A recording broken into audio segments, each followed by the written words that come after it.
When police arrived at the quiet home in Springfield, Missouri, something felt wrong. The front door was open. Inside the house, a body was waiting, but the person everyone feared was the victim was actually missing. The body belonged to Dee Dee Blanchard. She had been stabbed to death in her own bed.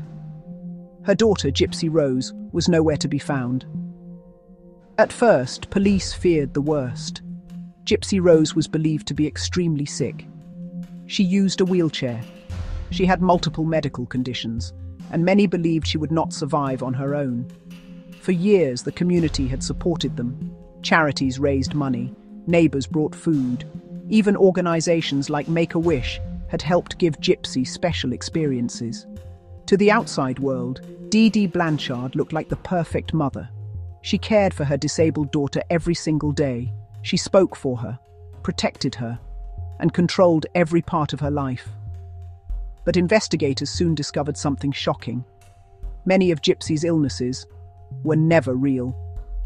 Doctors began questioning the long list of medical diagnoses: muscular dystrophy, leukemia, seizures, breathing problems.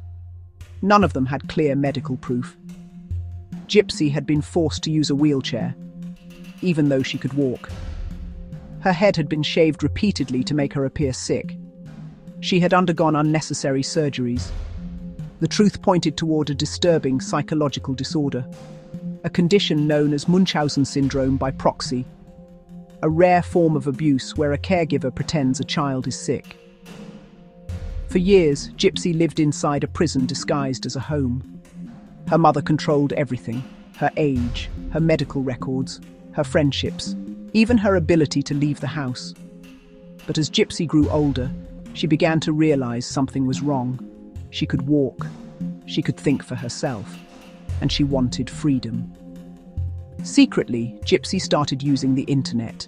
It was the only world her mother couldn't fully control. Online, she met a man named Nicholas Godejohn. Their relationship began as simple conversation, but over time it became intense and emotional.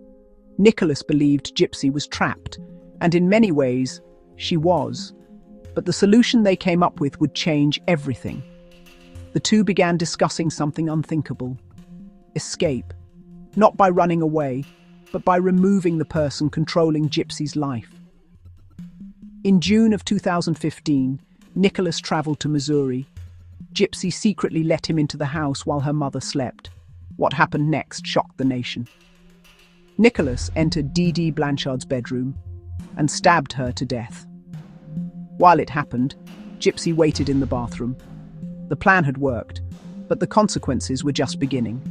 The couple fled the state, but they made one critical mistake. They posted strange messages on Facebook from Dee Dee's account. Friends quickly became worried. Police were called to the house, and the investigation began. Within days, police tracked Gypsy and Nicholas to Wisconsin. They were arrested together. During questioning, the shocking truth began to unfold. Gypsy Rose had spent her entire life being abused and manipulated. The public suddenly saw the case differently. Was Gypsy a cold-blooded criminal, or a desperate victim trying to escape? Gypsy Rose Blanchard eventually pleaded guilty to second-degree murder. She was sentenced to prison, but her story raised a disturbing question: how far can someone be pushed before they break?